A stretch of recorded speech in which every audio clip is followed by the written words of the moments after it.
Hello, hello. This live is so good. We are talking about childhood today. We are talking about childhood today. Y'all have been waiting for this topic. I am here. I am here. I am here. We are talking about childhood today. This is going to be, y'all. I know, like, in the last couple lives, a lot of people have been opening up about like traumatic childhoods and things like that. I just, I hope this live helps so much, y'all.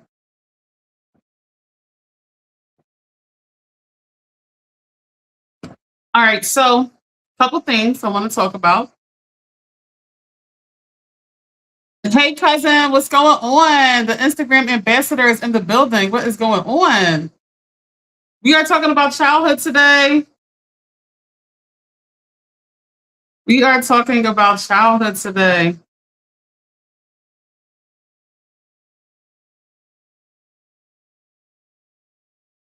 cousin, cousin, are you coming up there tomorrow? Are you coming up to Cheney tomorrow?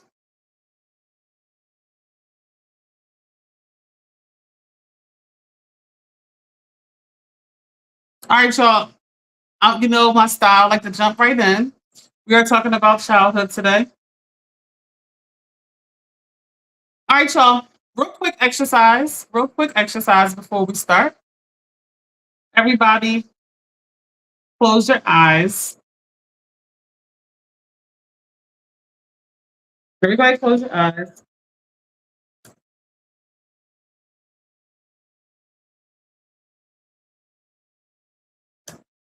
Close your eyes. Think and feel all your senses real quick with me. Close your eyes. Feel all your senses with me real quick. Feel everything. Listen to what you're hearing. Everything you're feeling. Take a second, y'all. Let's just feel what we're feeling right now. I'm feeling a lot of stuff. Okay. Now imagine everything that you feel right now, and we're going to times that by 20. We're going to times that by 20. That's how kids feel. And here's the other factors when you're dealing with children. They're smaller. They're not as smart as you are, no matter how much they act like they are. They don't know much. The world that you have created is all that they know. They're thinking that this is it.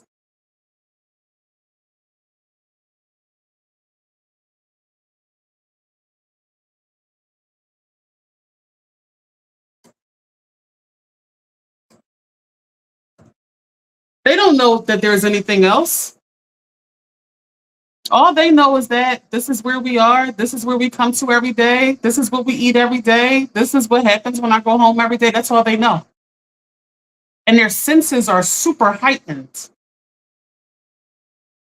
Let me just start there. So, what I'm going to do is talk about what it's like to be a child. Some of us forget.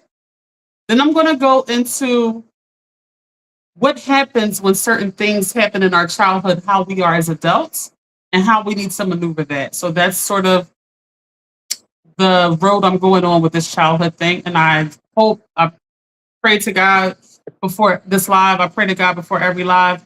And I hope that something I say just resonates and helps you, whether you're dealing with children or dealing with your own childhood trauma.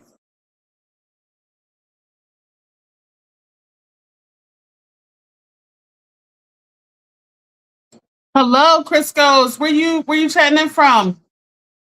All right, so my mom was in the building today. Hello, we missed you, mom. We missed you. my mom said, "Welcome, everyone." My mom said, "Little people," shaking my head. She said, "I don't know. These kids today are different." Okay, they're still children. All right, y'all. So remember, getting back to what I was saying, it's a very high sensory going on in a child. Okay, days are very long to children. Weeks are very long to children. Thanks for the love, Aunt. These things. So when you promise a child something, oh, I'll be there tomorrow, and you loosely don't. It took them a long time to get there, to get to that day, and then they're let down. So then you loosely say, "Oh, I'll get with you next week. It's no big deal." Uncle Jukebox, what's going on? Thanks for the love. Where you chatting in from? Now they're waiting a whole nother week, and then you may or may not get back to them a week from now. Adults can handle that. That's no big deal. Adults don't really care. Adults want to cancel anyway. It's not a big deal to an adult. Okay, a week doesn't matter to an adult. I can assure you, it does not matter. A child is everything. I want to tell y'all something. One day of something happening in the life of a child can traumatize them for the rest of their lives. I mean, all of us can be traumatized by one instance, but it can be a very slight thing that was almost nothing to an adult that traumatized that child. I'm very careful with children. I'm very careful with my niece and nephew. I get very uneasy when there's any arguing around them with any children. But I'm very, very, very careful with my niece and nephew. I know how much they almost expect to be safe with me. They've only known safety when they're with me, and they expect me to make sure that they're safe. And I assure you guys, you don't want to break the trust of a kid that trusts you in that capacity. I do feel love trumps everything. When someone feels loved, I think that that trumps everything. All right, so let me just get back into what it's like to be a kid, and then we're going to segue into childhood traumas that we're dealing with as adults. Drea said, "Hello, Sheena. How are you, honey?" Drea said, "Never forgot my feelings as a child. That's why I raised my son the way I did. Not totally opposite of how I was raised, but very different. Yup, had to tell my husband before we got married. Stop promising his kids things unless he can do it right then and there. It's a good strategy to have. Don't even promise them if you can't, if you're not sure, or it's better to surprise. I'm glad you said that, Drea. It is better to surprise a child than to make a promise and you're not sure if you can do it or not, and you fumble on that promise. It's much better to just surprise them. Don't even say anything. That's a gem. They'll remember that forever. Um, y'all, kids need stability. I'm gonna tell you why. Kids are smaller than the other adults, than the people around them, the people that's making decisions. They're smaller, so they're going to be automatically insecure. They don't know as much. Like I said, their world is small. It's catered to what they've only been exposed to. That's all they know. No matter, like I said to you, no matter how much they appear to seem like they know everything, they don't know much. They only know the world that has been exposed to them. Okay. So when you put a child in an environment where they're not sure what's going to happen each day, that's causing serious issues within this child. If they don't know when they get home who's going to be there, who's if there's going to be food there, if there's going to be somewhere to sleep, if there's going to be clean clothes for them to put on in the morning, if they don't know that that's there, and it comes from just a consistency of some children, they don't know a life of coming home and there's not food. They don't know that life, and that's good because the not knowing is what creates the insecurity of it. That can, I mean, it's a lasting effect. They're too small. They can't make any decisions, so they're at the mercy of whatever's there. So this is super heightened for them. With adults, it's like, oh, I'll make it do, I'll figure it out. With children, they have to deal with whatever the adult puts in place. Another thing is kids have the inability to verbalize anything that's going on with them. Now, we work with children to give them certain, maybe like key words, key phrases, so we can kind of know what's going on. So it makes it very simple for them. And I encourage you to do that with your children. Give them very simple keywords. I'm uncomfortable. I don't like that. I didn't like how I felt. Give them very key words that they can use just so you know what's going on. Because you'll tell a child, just tell me what's going on. Then you'll ask them questions and things like that. We need very simple simplicity when it comes to children.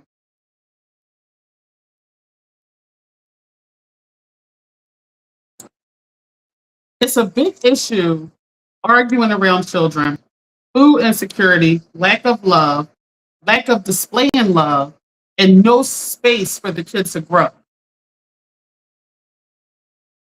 My mom said, I remember having a bad habit of running late. My youngest son wasn't having it. I would call his dad to come pick him up. His father would call, I picked him up already. Okay. Mom, I'm thinking this. I'm thinking you think those things of I appreciate that, Mom. Yeah, I appreciate that comment. I think that he wasn't as disturbed as you might have received him to be. Okay. Moving on. Drea said exactly. Moving on. Y'all, we have to give kids space to be. Okay. They have to have space to be. Oh, my mom said he would call his dad. That's funny. He's like, I can't be late with you. I get it. I get it. Aviana, thanks for the love on TikTok. Okay, y'all, we cannot push kids to the side and or be so overbearing on them where they have no space to be. We need to give them room to grow. Okay? We can't be overbearing. They are people. Y'all, safe space here, right? We don't own people. We have to understand this. Okay. You're dating. Oh, that's my man. These you don't own people. You don't own your children. These are people that are growing up that are going to be men and women that are going to have their own families very fast too. So, ex me and my mom, we babied my younger brother so much. Um, you know, it went so fast, and he was grown. He thought he was still a baby. We almost thought he was still a baby. I don't know what happened to us. We all were messed up. Don't make this mistake. I don't care how cute they are. They are people. We have to give them room to grow, to be, to talk, to think. You have to find a good medium with a child on how much you're going to give, how much you're going to, be. And the key to this is you have to know each child. That's the only way you can really parent them or whatever it is you're doing. I mean, I'm an aunt, I'm not a parent, but the best way, even with my clients, right, y'all. The first thing I do with my children is I get to know what they like. That's going to be really key. And behavior analysis is very key to how we get what we want and get them the behaviors that is going to give them the most reward. You have to know what people like. That's the main thing with parenting is know your kids so much that you know what pushes them, what stops them, what ticks them. What some kids you can just yell at. Some kids, you gotta whatever it is. You have to know your kid. You can't parent them all the same. They're all different. That's a mistake. When we're parenting them all the same. Some kids don't talk. Some kids talk too much. Some kids they all over the place. My mom said you have to make time to genuinely listen to kids, no matter how busy you are. You have to be intentional. Here's the thing about parenting that I've realized is that it's very instinctive. It's just what it is and who you are and who you naturally kind of like how you naturally respond. So what you have to do is if there are like things in your childhood that made you a certain way, that made you overbearing, that made you if there are things like that kind of got you there, you have to work on those because you're going to be instinctive with those issues with your children. Mugga said, I really believe they are different and you have to handle them accordingly. Exactly. Exactly. All right, let's see what's going on over here on Instagram. Drea said, Reese hated me always being late too. He started going ahead of me too, different places. Drea said, nope, definitely don't own these children. Drea said, I started doing this with Reese at a young age, giving him space, let him decide on certain things. Yeah, y'all, listen. My mom said, treat siblings as individuals and respond to their individual needs. Yes. Abigail, what's going on? Hi, you are so pretty. Thank you so much. My mom said exactly, Mugga. Mugga said I have three girls and they are very different. So it wasn't easy because they all different behaviors. Yeah. Y'all, this is very important with your children. We can't raise them all the same. They're all different. They're all different. All right, y'all. If you have experienced in your childhood food insecurity, people arguing, people leaving, uh, maybe sensitivity, get mad at you for no reason. If these are things that you have experienced in your childhood, it transgresses into your adulthood. And when you notice that you're leaving relationships before they leave you, you're, super clingy because you don't want to be left. And when you look at your childhood and you see, oh my God, everyone who loved me left. We want to create a balance in our lives. So we have to take our childhood, right? Whatever that was, we can't control what that was. I want everyone to know this, y'all. Yes, you are responsible for the things that have happened in your childhood, but it was not your fault.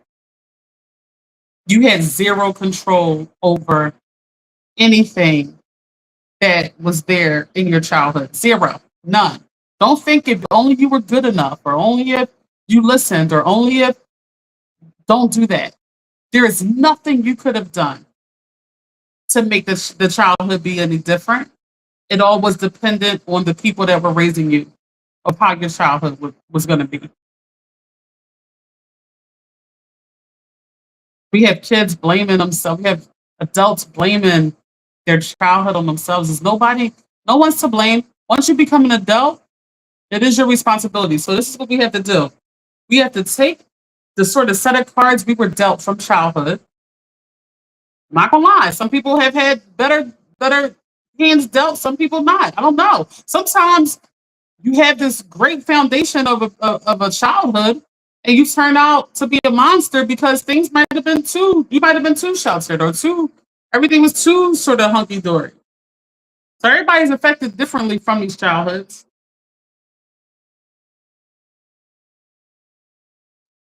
Drea said, "Yup, definitely individuals." Reese said, "I got soft in my old age with how we're raising Shay compared to how we were raised." It's true. It's true. My mom raised us different than she raised my brother.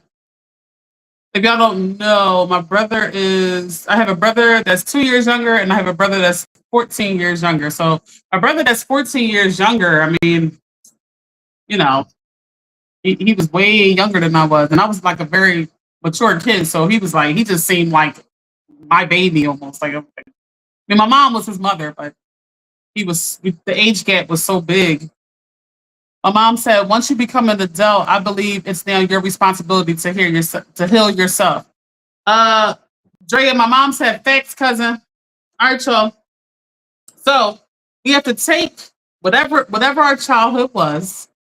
We have to take that, and we have to sort of do a balancing act as an adult to give us the life that we want. So you're gonna have whatever it is. I don't know. Everybody has different things that has happened in their childhood. And like I said to you, one day something could have happened one day in your childhood that could have traumatized you forever. Childhood is very long. It's way longer than any other part of your life. Every day feels so long. Every day feels so long.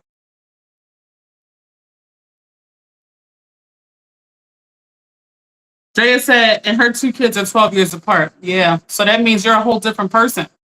You're a whole different person from 20s to 30s and then from 30s to 40s. You're just a whole different person.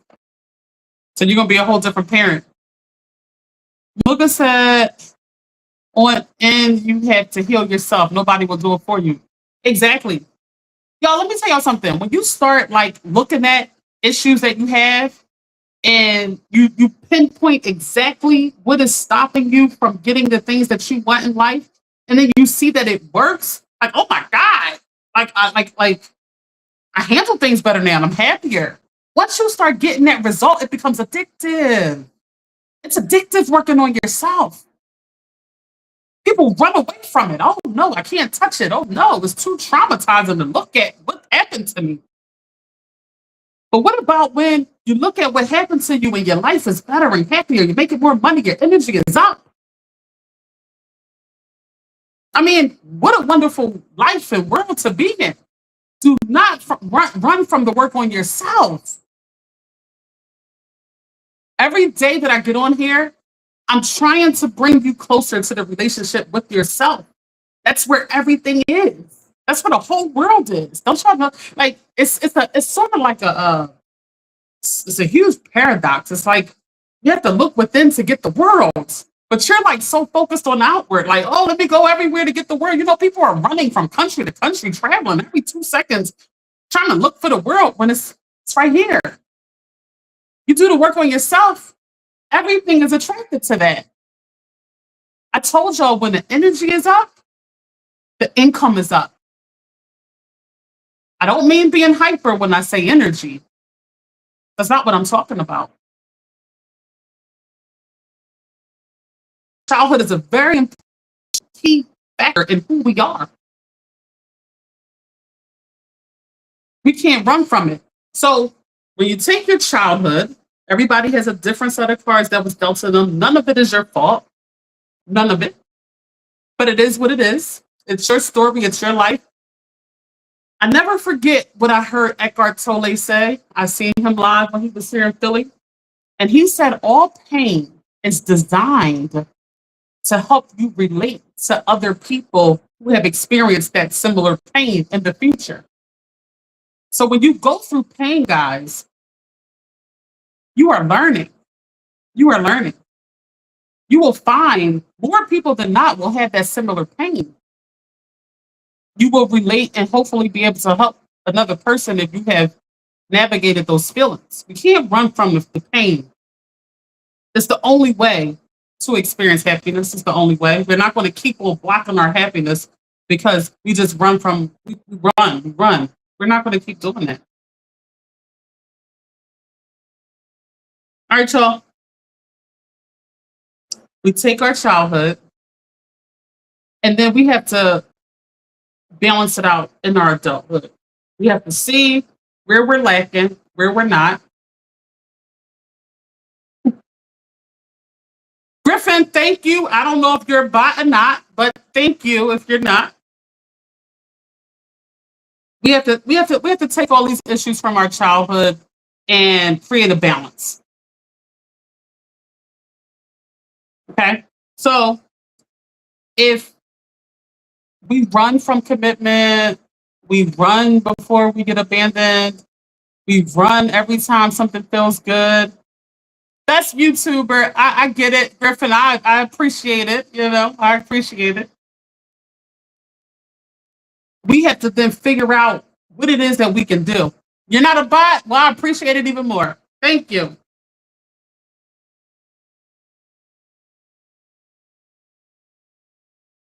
Y'all, even in life, if you are a bad speaker, but you're good at math, whatever you're lacking becomes your number one priority. That becomes where you need to put the most work into. So if in childhood, you know, you didn't have a father, you were banned, whatever, you had food insecurity. Your mother left you for hours and hours, days and days on end. So when people walk out the house, you feel a sense of insecurity that love you. Whatever the case, whatever all the issues are, you have to navigate those feelings so that you're not sabotaging healthy interactions. Let me tell y'all something. Healthy operating emotional people are not going to deal with erratic behaviors, these sort of traumatic behaviors. They're not going to deal with that. They're not even going to tell you why. They're just not going to deal with you. You're super emotional, super reactive. They don't care about what happened in your childhood. Do you think a company that needs to meet a bottom line cares about what happened in your childhood? No one cares. They're like, if you don't show up and act right, we're going to lose this company. That's all they know. They don't care about you in your childhood.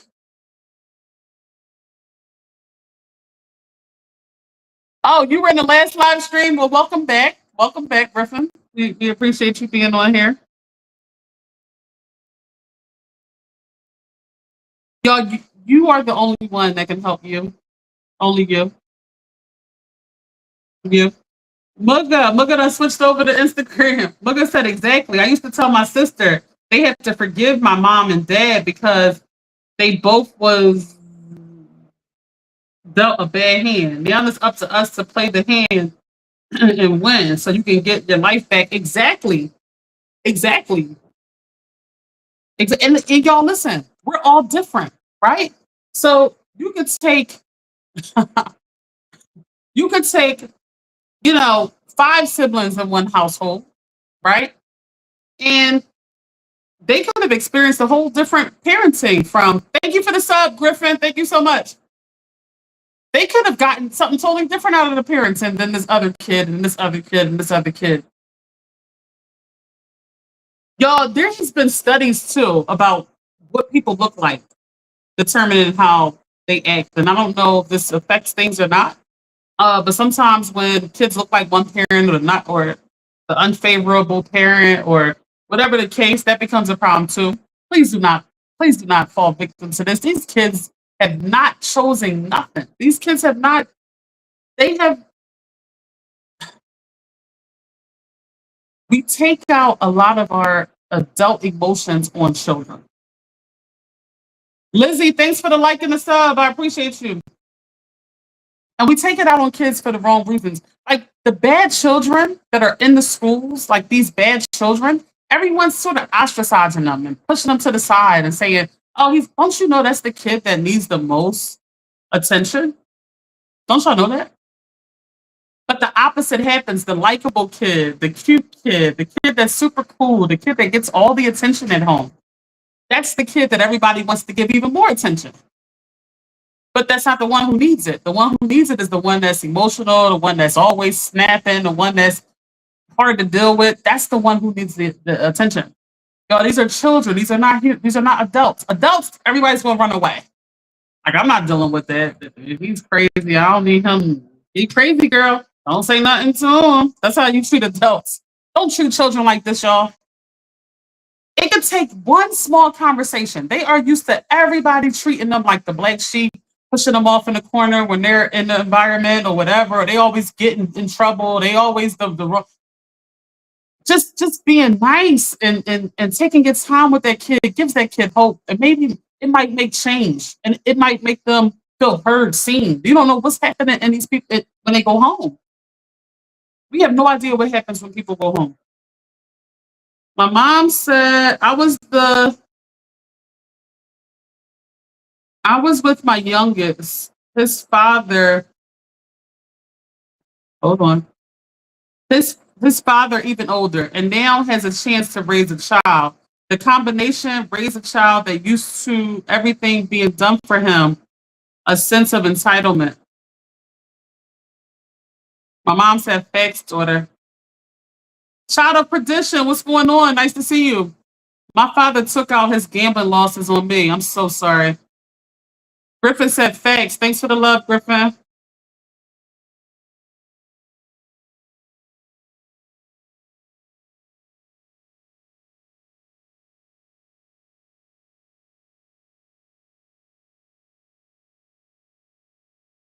My mom said, you're not going to raise my blood pressure. Child of perdition would have been better for me to be raised by strangers. All right, listen, child of perdition, I just want to respond to that real quick. We could sit here all day and look at different factors of our childhood and say if things were changed, how it would be better for us. The fact of the matter is, you had no choice in the decisions. Any choices? You had none. Like you couldn't really make a decision to say, "Listen, I this put me with some strangers." It was up to whoever was responsible for you, whether it was biological parents or some biological parents make a very good decision and put their children with better people. Some parents don't. But as a child, you have no choice. You can't you can't take any responsibility for that. None. Nothing you could have said, did, or anything would have changed that childhood. Griffin said, "My mom has a crazy boyfriend. What should I do? They're always yelling at each other." Griffin, use very simple words. Just say, "I don't like that. I don't like when you argue." Don't act the things you don't want to do, Griffin, is act out. Throw it, maybe like act out in school or do some sort of behavior where now you're getting in trouble for the behavior and no one's looking at what is really making you feel upset, which is them arguing. I told y'all before, when arguing happens around children, because they have no say so, because they're small, because they're not able to make decisions, it makes them feel very, very unsafe, very insecure. Stop arguing. Any adult watching this, please stop arguing around children. Try. Please try. Child of perdition. Abortion was illegal in 1967, New York. I wouldn't be here if it was. Well, I'm happy you're here. I'm happy you're here. And you're here for a reason. You are here for a reason. Griffin, I'm a child. I'm 10 years old. So use your words, Griffin. Use your words. And make sure you keep coming on the lives because everything that I talk about, you can use. And if you can learn these tools young, you'll have a great life. You'll have a great life. All right. Mugga said, I used to tell my sister, oh, no. We all was close in age, so we got the same parents, but I felt my mom was my hero. Now they might didn't feel the same way. Here's the thing, Mugga. Like we said earlier, y'all are all different. So your personality might work well with your mother. You know? Like your personality might work perfect for her daughter parent dynamic. But their personalities just might need a different approach. And a lot of the times people don't have the tools, especially if you're any form of survival mode, you don't have the time or tools to parent everybody different, to do you just trying to survive. Cousin said, told my husband from the door, I don't argue. So when we get loud, she thinks we're arguing, but we're just having fun. Cousin cool. Yo, cousin is super cool, bro. Cousin Drea is like the coolest thing on the planet Earth. Griffin said, thanks so much for being a YouTuber. You are teaching me life lessons. Of course, of course.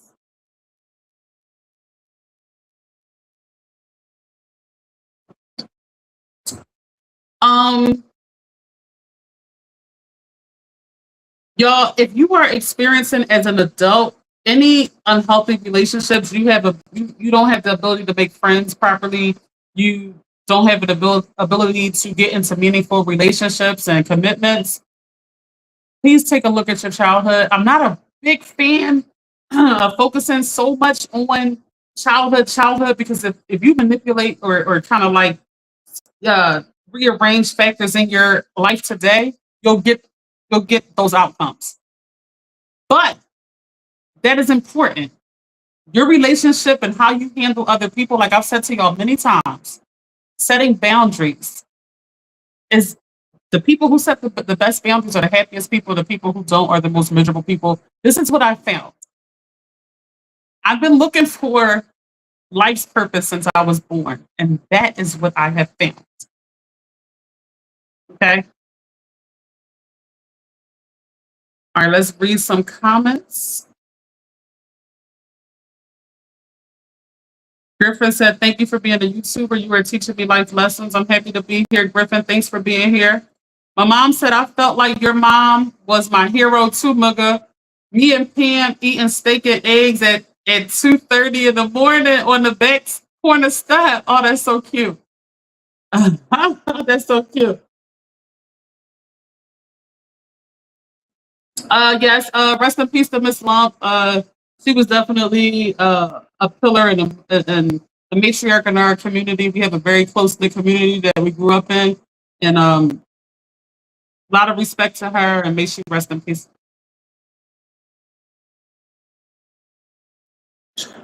Mugga said, "I don't like arguing in front of kids if it bothers my soul."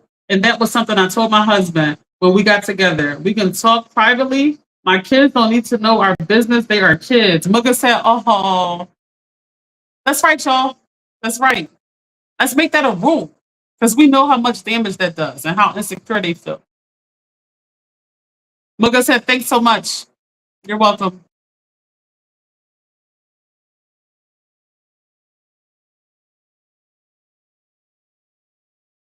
All right, let me just drive that point home real quick. Um, Having unhealthy relationships is the telltale sign that something is disconnected with you. You should have very meaningful relationships in your life. It's a problem if your family don't mess with you. You have no friends. You have no relations, no romantic relationships. You don't, have a job. You don't have people you talk to at work. That something's not right. You should relate to somebody.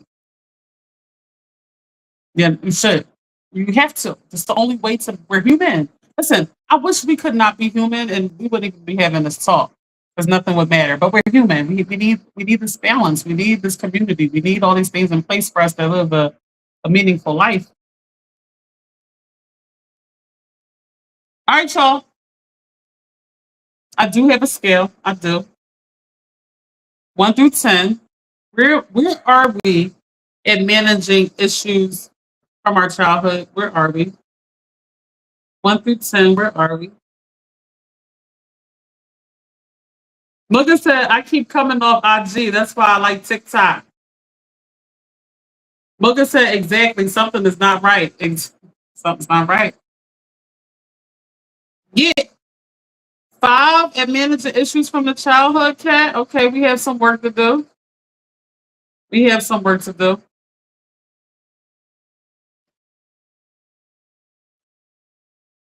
This is hard. Some people haven't even noticed. Do y'all know some people don't be one of these people? Do y'all know some people are like just living? They're not even knowing why they're mad, why they're reactive, why their feelings are hurt easily, why they're super attached to the things that don't mean them no good. They have no idea why. They're just at the mercy of all the elements around them. Griffin said, "Thank you for being a YouTuber. You're teaching me so many life lessons and teaching me how to live a great life." All right, Griffin, are you a bot, Griffin? Did you already tell me you're not? I appreciate you, Griffin. Did you like and subscribe and put your notifications on? Uh, Drea said, "I also told him if he starts yelling, my ears will shut and I won't hear you." Ha! Cousin, I believe you would do that. You know why? Because thank you, Mugga. I love you on TikTok because I get all the love and the likes. You almost had 2,000 likes on TikTok. I appreciate you. My mom said I can get a heated argument real quick, so don't think the kids are not affected. They will begin to act out in other ways. My mom said, "Welcome, Griffin. We appreciate you, Griffin. I'm glad to have you in here. You can keep commenting. Keep commenting, Griffin." Drea says she's an 8 on the scale.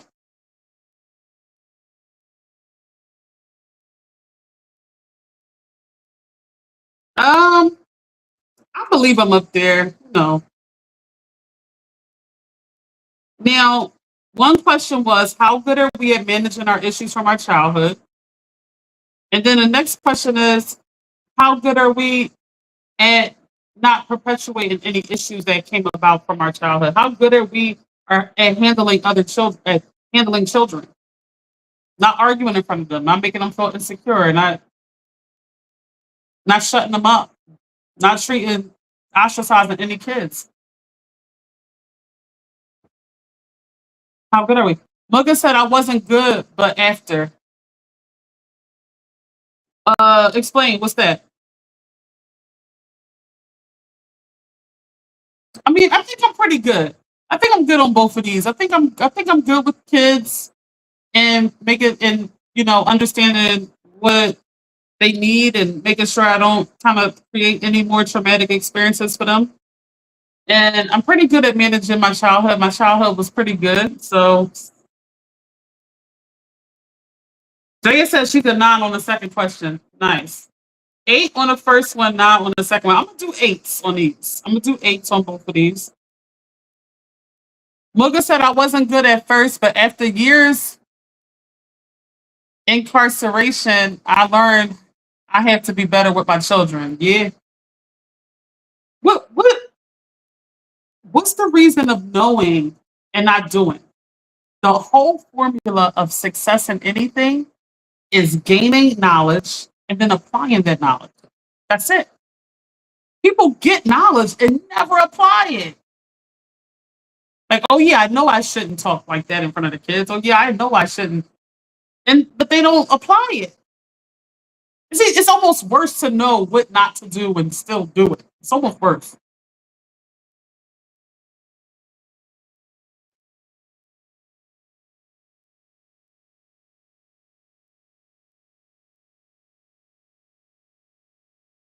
Y'all, remember, from birth to 12 are the most impressionable years of a child's life. Hold it together. Hold it. It's so hard to do. Hold it together those years. Hold it.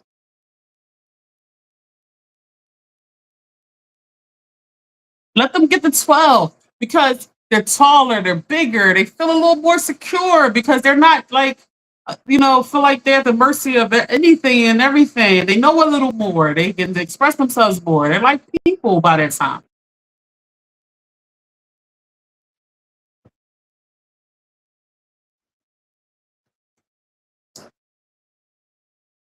Here's the thing, too. I want to know the percentage. Cat, I might need you on this one, Cat. I might need you to look up the percentage of people who even attempt therapy in any capacity. Like, I just don't think people are willing to do the work. Like, I don't think people find it necessary to even think about their childhood. Hello, cousin Gail. Nice to see you. We are not on Facebook, unfortunately. We are not live on Facebook. That won't be the case soon. We'll be going live directly.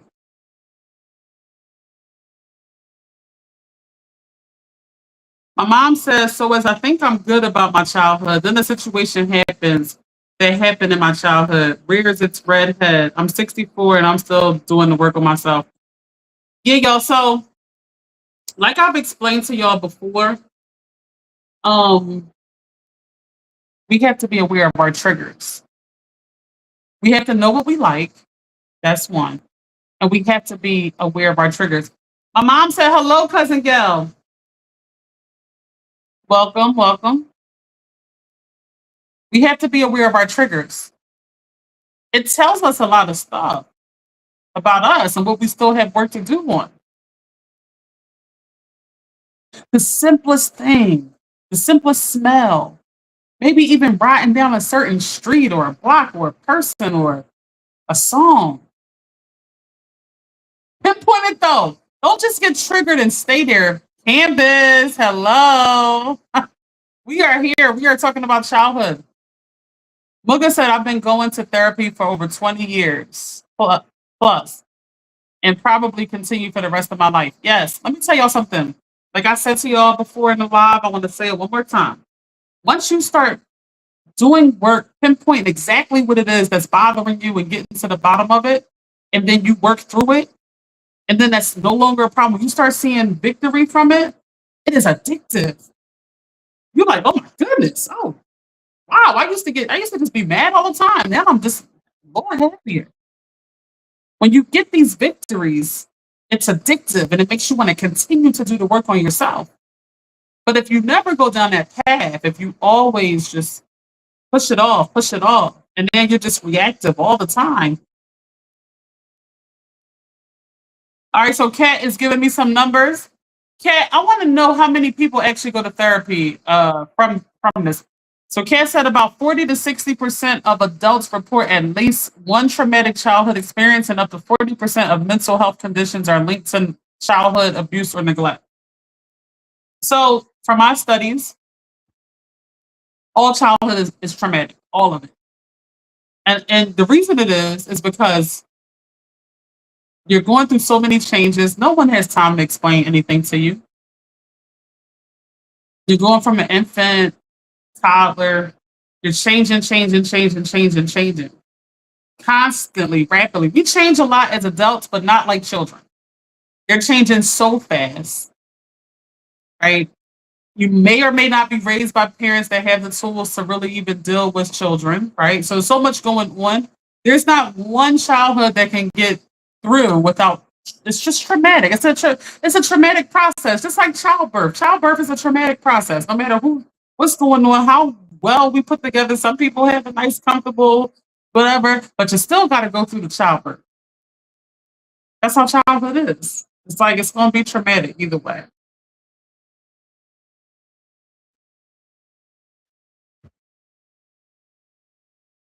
That's why, in knowing this, I mean, honestly, guys, to be real with y'all, the entire human condition is hard. There's you can't even be a human and it not be hard. I promise y'all, I am here to try to make it as easy for y'all as possible. People are living in complete misery, and I have found ways for you not to. I have sought this my entire life. I'm giving you tools that I have worked on my entire life, and it's such a multifaceted approach. I mean, I have to go over hundreds on hundreds, maybe even but before it's said and done, I will go over thousands of things that are in your way of your happiness. Some things may apply to you, some things may not.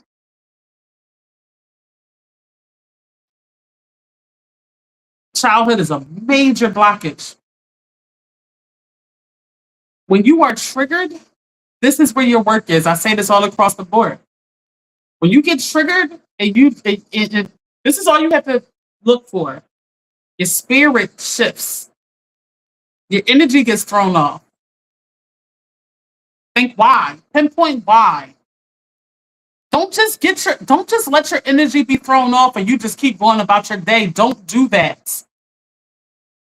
When your energy is thrown off, you stop. I mean, really, and think, what exactly am I mad about? And go all the way down the rabbit hole of what is pissing you off. We have to do it, y'all. This is our work. You're gonna do it so much, right?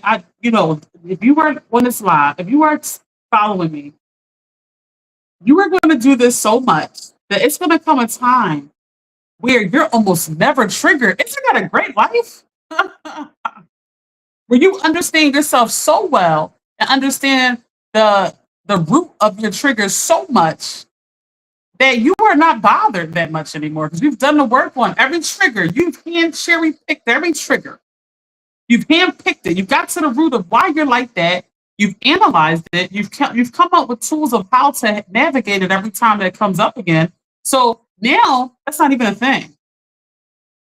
It takes mastery. It takes time of dealing with it.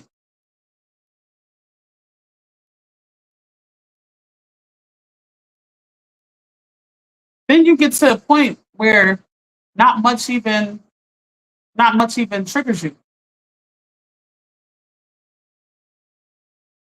There is, I don't even know the percentage of people, but I have met people like this. It's a very rare amount of people.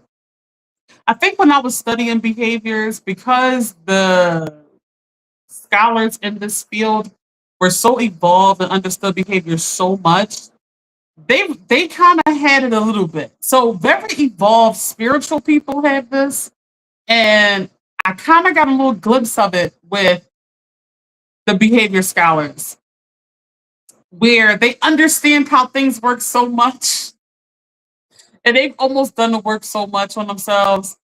They were the closest I've seen to being the least bothered. Oprah described it before as like they're just these people are just floating through life like this. They just can't be bothered. They know themselves, their purpose. It's just they have put the right people around them. They have done all the things that I talk about in lives, and this is how they are.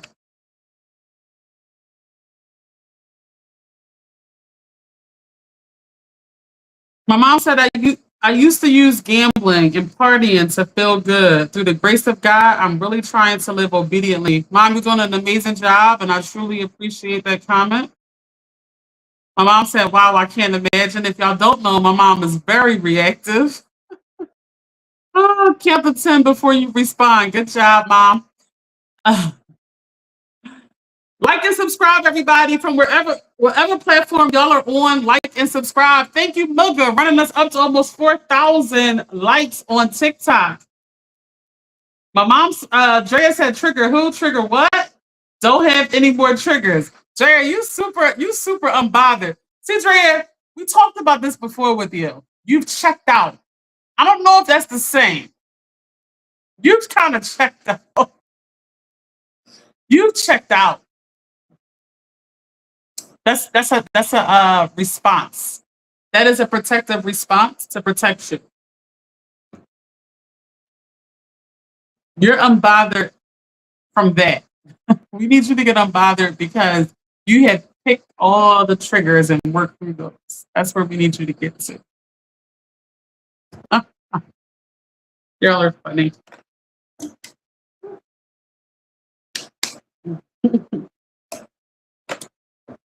Um,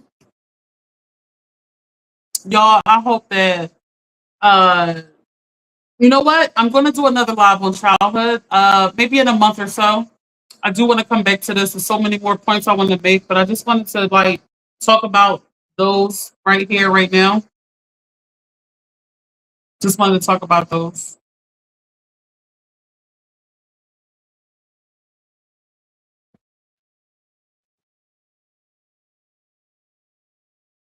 Um, we are not going live tomorrow. I am going to an event. We will be live Wednesday, Thursday, and Friday. Wednesday, what live are we doing? Oh, we're doing a live on instinct versus overthinking. Overthinking. I think we're being plagued with overthinking a lot. We take ourselves very seriously. We take ourselves very seriously. Drea said her biggest trigger is people coming at her family. Yeah. My mom said a lot of children have been medicated as a way to deal with them. Yeah. Oh my God. Oh my goodness. Yeah. The child might need a hug. Booker said mine's too, Drea.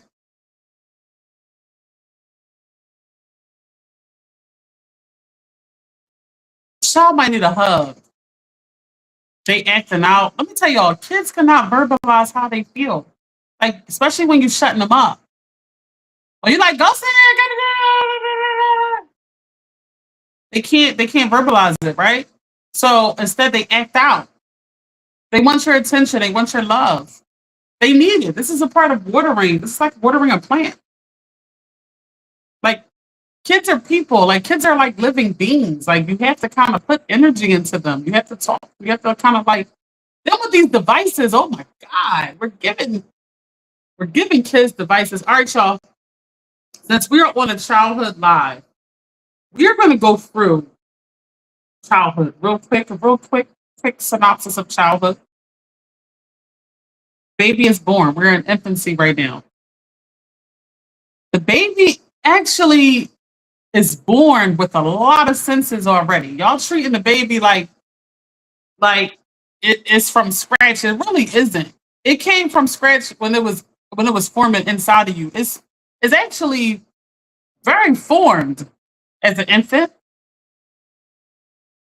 I want y'all to know what y'all dealing with because you having these kids and you thinking stuff is what it's not.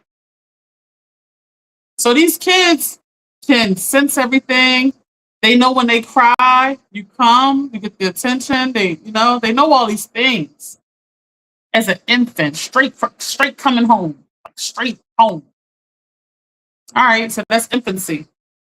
They can hear you arguing too as infants, y'all.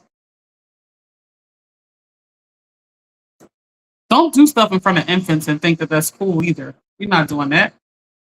They pick up on energy way more than anybody else. All right, so now we're at 1 years old. They like to feel things. They have to get to know what the heck everything is. They have to feel around, see what it is we doing. So it burns me up when I see people yelling at the top of their lungs at a 1 year old for not touching something. Like, put it down. They in the store with all these gadgets and you screaming at the top of your lungs for them not to touch something. You're shutting down the growing process that they're supposed to do. They gotta feel around. That's just the only way they can do anything. They're little. They can't talk. They can't. They're at a phase that's what they're doing. That's the sensory that's happening for them to learn. Kat said, I noticed the millennials don't want to have kids because they said they don't want their kids to experience the trauma that they felt with their kids when they were kids. Dang. Yeah, it's hard. It's hard. Um, all right, so let's keep going. So now we 2 and 3. We toddler. We at the toddler age. Yeah, we at the terrible twos right now, Mom. We at the terrible twos. Now they're getting a little bit of voice, right? So now they're testing that voice out. They're like, oh my God, I can talk. So now they like talking a lot. They oh, I got a little more strength. Oh, let me throw some things around. Let me see how things work. The mechanics are now coming alive. So they like excited to just experience all these things. And what are people doing? Shutting it down. Sit down. God damn. I was always impressed with how confident my nephew was. Like he is so confident. Like he was just born like just this leader, take charge, very organized. Like the teachers will always have him like helping with like the other kids. Like he's just so organized. Oh God. And I think it was a big part. Like my brother didn't really just shut him down. I mean, he controlled other things, but he let him have a voice. My brother is controlling a little bit, but yeah, this is gonna be interesting to see how my niece and nephew come out. I got one brother that is like, okay, let my niece, do her, and my other brother is like a little controlling. I can't wait to see how these two kids come out. Both are really good kids though, and they have really good parents. So we're happy about that. Me and my mom can live our lives. Oh God. My mom said, okay. All right, so moving on. Jaya said, I wake my children by laughing, so they're waking up with a smile on their face. That's nice. Yep, I hate that, especially when using curse words. So listen, y'all, we navigate childhood all the way through, right? There are different things going on every phase, right? Now, let me just get to the teens real quick before we go. The teens are designated. That's true. Whatever the case, how my brothers are raising my niece so my one brother has my nephew, my other brother has my niece, and the way they are, whatever the case, they both will speak their mind. So yeah, they do. My mom said they both don't hesitate to speak their minds. They don't. I'm sure we'll have them on. I'm sure we'll do lives. Y'all, We will be doing lives where I take y'all on my day with me. It's gonna be exciting. I'm gonna let y'all know when those lives will be. But teens, y'all, I want to get to the teens because the teens are really, really important. Muga said, yes, that's true. I'm a big hugger when it comes to kids because they that can change their mood. Yes, kids need hugs, y'all. They need love. Teens, those years are designed for evolution, to press the envelope. They're designed to do that. It's just what it is. If we had everybody being conformative and complacent, nothing would change. The whole purpose, the whole purpose of the teens is to press, press, press. So please don't. I know this is easier said than done. I know, but kids are going to drive you crazy in those teen years for that reason. Ken said they should. I also let my son speak his mind. Nice.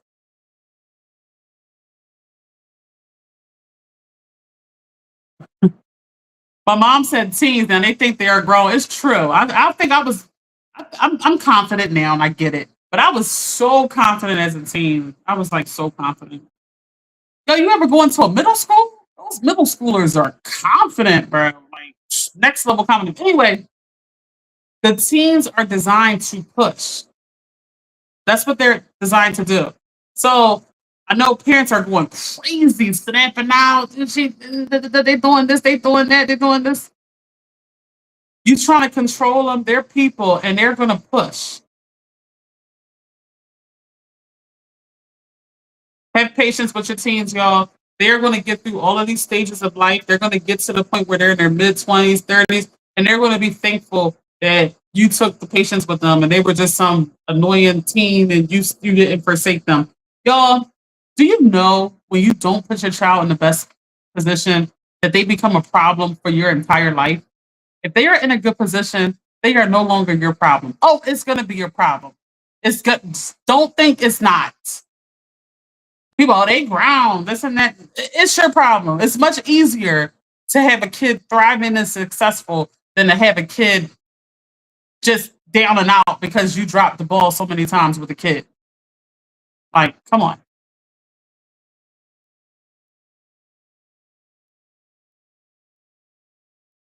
All right, y'all. I am happy we got through this live together. Childhood, I know it's difficult for a lot of people. I'm happy we got through this. My mom said it makes my heart cringe every time I hear a teen shooting. Yeah, these kids are looking for attention. These kids are like acting out. These kids don't, as you see, they don't want money. They want. What do you think they want? They want to feel. They want something. We're missing it. We're missing what they want. We're not understanding what the problem is. I've been working on this for a while on you know how to be effective in helping and ending a lot of the violence in Philadelphia. And I firmly believe one of the things is we need to get these kids sober. We need to get everybody sober. It's hard to make bad decisions when you're sober. These kids are on heavy drugs. Everything has fentanyl in it. Their brain is not developed. They want love. Social media is playing a part. So many factors going on. Nobody guiding them at home. Nothing to look forward to. So they're killing each other. That's what's happening. I've dedicated my life to helping this whole situation. But yeah, that's what's happening. I love y'all. Want to say thank you to my mother. She has provided so many opportunities for me, and it is how I am who I am today. It is how I am able to pour into so many cups and never run out. My mother and God. So I truly appreciate her, and I love y'all. I love y'all. I will see y'all on Wednesday, and we will be talking about overthinking. I hope to see y'all there. And I hope Facebook is working. We miss y'all, Facebook. Like that. We got to get you working. I love y'all. Please like and subscribe from wherever you are. And I will see y'all on the next live. Love y'all.